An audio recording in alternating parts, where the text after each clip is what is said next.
Gracias, tenemos ya algunas llamadas, vamos a comentarlas, pero les recordamos a los demás televidentes los teléfonos, si quieren llamar, 2 líneas locales, son 46 2 63 60, 46 2 69 70 y la sin costo, esto para el interior del estado, 01800 714 52 11.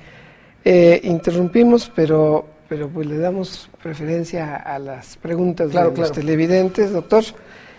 De San Martín, Texmelucan, nos llaman comentan que la ansiedad se convierte en fobia y no en trastornos obsesivos. ¿Por qué? ¿Por qué la ansiedad se convierte en fobia y no en un trastorno obsesivo, compulsivo o cualquier otro trastorno? Claro. Por ejemplo. Hablábamos hace rato de que la fobia pertenece a un grupo de trastornos, que son los trastornos de la ansiedad. Dentro de los trastornos de la ansiedad hay varios, que son el trastorno obsesivo compulsivo, el trastorno de ansiedad generalizada, la fobia, la agorafobia, varios, ¿no? Ahora, la diferencia entre un trastorno obsesivo compulsivo es que uno tiene que ver más con la cuestión de una idea. La idea, más que un estímulo en sí externo, tiene 3 características. Es, primero, intrusiva. Quiere decir, yo no quiero pensar, pero lo pienso. Una de las más frecuentes es, por ejemplo, la sensación de estar contaminado o sucio. Entonces, yo ya me lavé las manos, pero yo siento que estoy sucio, pienso que estoy sucio, que estoy contaminado, que tengo gérmenes. Y no lo puedo dejar de pensar. Aunque yo quiera apartar esa idea de mi mente, no puedo dejar de hacerlo. Además, esa es una idea que me causa mucha angustia. Nada más de pensarlo, me causa angustia. Y además, sé que es una idea irracional que la siento como ajena a mí. Entonces, siento que no es una idea que es falsa, es ajena a mí, pero se mete en un pensamiento, no la puedo apartar y además la pienso y me causa angustia. Entonces, esto también es paralizante y desencadena mucha ansiedad. No, quisiera nada más agregar, para completar un poquito esto, de estos 3 puntos, es que en el tema del trastorno obsesivo-compulsivo, no solamente aparece la idea que esto es interno, sino que además lo tengo que llevar a la acción. Ah, claro. ¿No es cierto? Es decir, en general, lo que explicabas hace un ratito, una cosa son tener rasgos obsesivos y otra cosa es tener el trastorno obsesivo-compulsivo. Es decir, si empiezo a tener la idea de que tengo mis manos contaminadas, tengo que hacer algo. Para evitar. Exacto. Aunque eso después sea repetitivo 20 veces, no importa. Pero claro, tengo que ir a la acción, ¿no? Es decir, también, y en el caso de la fobia, me paralizo, puede ser que no lo haga directamente. Si sé que hay perros, no voy. Y puedo seguir haciendo otras cosas. El obsesivo no puede, el obsesivo tiene que seguir, tiene que hacer algo. Aunque no quiera pensar en eso, lo hace, lo piensa, lo hace, lo piensa. Lo sufre. Exacto, lo sufre. Yo tengo una paciente, por ejemplo, que tiene una idea obsesiva de que alguien puede estar en su casa y que le puede hacer daño. Entonces, checa la casa, se podía pasar checando 4 horas o 5 horas seguidas en la estufa, en el refrigerador, en los trastes, a ver si no había alguien. Una vez que se le da tratamiento, bueno, pues ya cede, ¿no? Pero es una idea y que tiene un acto compulsivo. Esa es la cuestión del trastorno obsesivo compulsivo. Pues la respuesta está, hay más preguntas. Okay. ¿La ansiedad puede provocar obesidad? Claro, sí, está relacionada. ¿Sí? Está relacionada. Sí, es interesante el tema de la ansiedad. No necesariamente, o sea, lo que sí tiene que quedar claro es que muchos de nosotros tenemos ansiedad, ¿sí? Pero necesariamente una ansiedad que no nos desborda. Sí, es decir, que la podemos manejar. Es más, nos sirve, como decía anteriormente, como una alerta para ciertas cosas.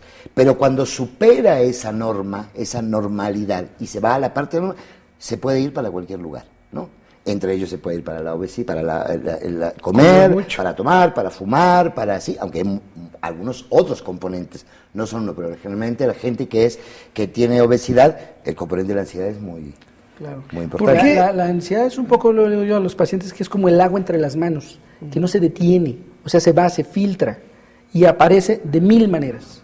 Puede aparecer con síntomas psíquicos de muchas maneras, con síntomas físicos, puede aparecer en trastornos físicos, enfermedades reales, que son somatizaciones, es decir, se convierten síntomas psíquicos o emocionales en síntomas físicos reales. Por ejemplo, la famosísima colitis nerviosa. Estados de ansiedad constantes que generan trastornos del movimiento intestinal. Por ejemplo, gastritis, síntomas como dolores de cabeza, aumenta o complica enfermedades como la hipertensión, como la diabetes, las migrañas, infecciones, porque el estado de ansiedad provoca un estado hormonal que disminuye las defensas. O sea, tiene muchas maneras de hacerse evidente la ansiedad. Hay otra pregunta, ¿por qué ya lo comentaron de alguna manera, pero bueno, a nuestro televidente pregunta, ¿por qué se canaliza el miedo a algo específico? Esta es de Huamantla, señor Robles. A ver, lo que pasa que es, por eso yo decía que el factor cultural tiene mucho que ver. Es decir, ¿por qué específicamente le tengo miedo a tal cosa si nunca tuve ningún estímulo? Evidentemente porque la parte cultural, cuando hablamos de cultura hablamos de la familia, que es un factor fundamental, que era el ejemplo que yo puse de mi mamá con los gatos, ¿sí? Es decir, ¿cómo creamos esa sobrecuota de ansiedad, cómo la tenemos que desplazar hacia algo? ¿Sí? Y específicamente a ese factor, que es un factor negativo, porque nadie tiene fobia a cosas bonitas. ¿Sí? Es decir, no, son a cosas. Entonces, la parte cultural tiene mucho que ver. Entonces, esas personas que dicen, bueno, ¿por qué tengo miedo a esto? Bueno, sería interesante que también pudiera rastrear en su parte, digamos, socioafectiva, cómo se conocía a ese objeto, o a esa persona, o a esa situación. Ahí yo quisiera comentar. Hay varias.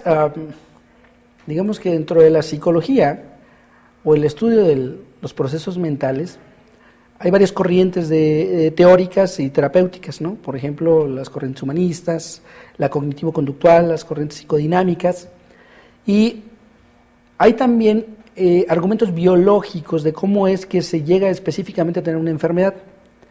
Desde el punto de vista, por ejemplo, psicodinámico, de lo que se supone o se ha considerado es que hay precisamente un desplazamiento de un estado de angustia primitivo, de los 3, por ejemplo, a los 5 años, que es la etapa del complejo de Edipo, donde un estado de angustia se desplaza hacia un estímulo que simboliza. La simbolización es fundamental en la fobia, es algo que representa, pero que es diferente, donde se toma el estado afectivo de una idea y se separa la idea de su estado de ánimo, de su estado afectivo, y se enlaza con otra idea para que entonces esta idea a la que yo no puedo o resulta intolerable hacer, por ejemplo, tener o considerar que le tengo aversión, entonces la pueda tolerar. Es un mecanismo defensivo, el desplazamiento. Hay un caso famosísimo que es el caso de Juanito, que escribe Freud, donde es un niño que le tiene miedo a los caballos. A final de cuentas, termina, digamos que concluyendo, que sería difícil de entender a veces si no se tiene un bagaje sobre esto, que el temor en realidad es al padre en una situación de rivalidad amorosa, por ejemplo, con la mamá, ¿no? Hay muchas teorías, muchos elementos teóricos en relación a por qué específicamente eso y no otro. Una idea es que dependiendo del momento del desarrollo en el que se genere una situación de trauma o una fijación, un conflicto, es como se va a desarrollar una enfermedad. Si es en el primer año, con más que frecuencia, por ejemplo, estados psicóticos, depresivos, segundo, tercer año de problemas obsesivos quizás, después del tercero al 5 las fobias o estados conversivos de histeria, dependiendo de este proceso del desarrollo, donde hay conflictos o fijaciones, es como se va a desarrollar posteriormente un trastorno u otro. Tenemos una llamada de Alicia Pérez, ella felicita a los dos. Gracias. Y les pide sus datos, que den sus datos, a dónde puede, si quieren consultar. A ver, empezamos. Y a mí me gustaría decir algo, ¿no? Porque creo que se dio, desde mi punto de vista, se dio una buena unión, más allá de nosotros, sino de las profesiones, la psiquiatría y la psicología específicamente sobre este tema, porque, como decíamos anteriormente, como es algo evitable, ¿sí? No hay problema, mientras no lo vea, no lo toca, no hay problema, pero es algo que realmente necesita una doble atención, ¿sí?